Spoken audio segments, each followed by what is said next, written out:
चलिए आज एक बहुत ही पावरफुल शॉर्ट फिल्म की कहानी को समझते हैं। ये कहानी पहलगाम में हुए एक हमले के बारे में है, लेकिन सच कहूं तो ये उससे कहीं ज्यादा है। तो आइए इसके पूरे नैरेटिव को परत दर परत खोलकर देखते हैं। कहानी की शुरुआत ही एक ऐसे इरादे से होती है जो दहला दे। ये सिर्फ एक हमला नहीं है, आप समझिए। ये एक सोची समझी साजिश है जिसका मकसद सिर्फ लोगों की जान लेना नहीं, बल्कि पूरे देश को धर्म के नाम पर तोड़ देना है। तो चलिए सबसे पहले ये देखते हैं कि इस साजिश की जड़ें आखिर हैं कहाँ।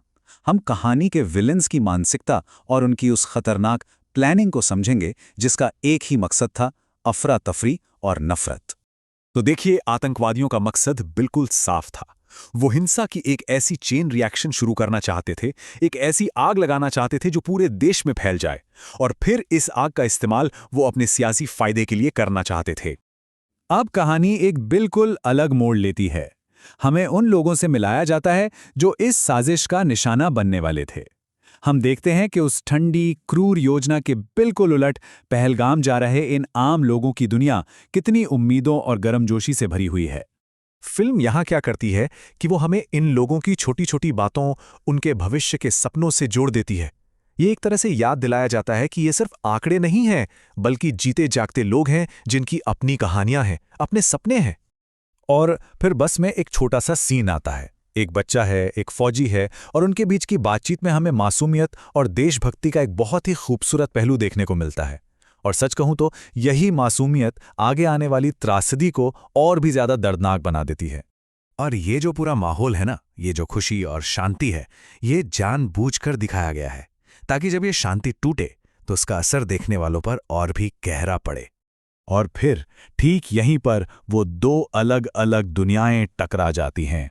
एक तरफ उम्मीदें हैं और दूसरी तरफ नफरत से भरी साजिश। आतंकवादी हमला करते हैं और वो सारी शांति एक झटके में बिखर जाती है। और जो पहला झटका लगता है वो है 26 जाने। ये संख्या हमें फौरन उस हमले की भयानक मानवीय कीमत का एहसास करा देती है। लेकिन ठीक उसी वक्त कहानी में एक ऐसा मोड़ आता है जिसकी किसी को उम्मीद नहीं थी।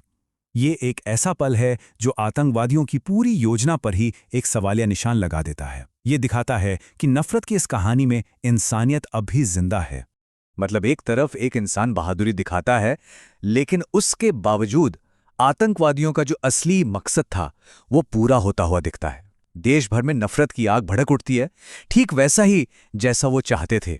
यहां से लड़ाई का मैदान बदल जाता है। अब जंग सिर्फ बाहर दुश्मनों से नहीं है, बल्कि अंदर भी शुरू हो जाती है।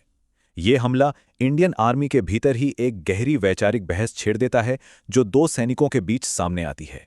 और यहीं पर फिल्म का जो मेन आइडिया है, जो उसकी सेंट्रल डिबेट है, वो इन दो किरदारों के जरिए आमने सामने आ जाती है। एक तरफ गुस्सा और बदले की भावना है और दूसरी तरफ सिद्धांत और अनुशासन। देखिए, ये सिर्फ कोई प्रोफेशनल डिसएग्रीमेंट नहीं है, नहीं, ये उससे कहीं ज्यादा गहरा है। ये असल में त्रासदी के सामने खड़े होकर व्यक्तिगत भावनाओं और अनुशासित कर्तव्य के बीच का एक संघर्ष है। तो चलिए अब कहानी के आखिरी हिस्से की तरफ बढ़ते हैं, जहां एक्शन के जरिए न सिर्फ आतंकवादी खतरे का, बल्कि आर्मी के अंदर के इस वैचारिक टकराव का भी समाधान होता है। तो अब कहानी एक फाइनल बैटल की तरफ बढ़ती है। हम देखते हैं कि कैसे इंडियन आर्मी एक बहुत ही सटीक और पावरफुल जवाबी हमला करती है, एक तय रणनीति के तहत। और फिर अपने आखिरी पलों में जो विलन है वो खुद अपने असली इरादे का पर्दाफाश करता है। वो साफ कहता है कि उसकी लड़ाई धर्म के नाम पर नहीं थी, बल्कि हर उस शख्स के खिलाफ थी जिसे वो दुश्मन मानता था। और यहीं पर आता है वो बलिदान का लम्हा, जहां अफसर इकबाल का एक्शन उनकी कही हर बात को, हर उसूल को सच साबित कर देता है। वो दिखाता है कि वर्दी का कोई धर्म नहीं होता, सिर्फ फर्ज होता है।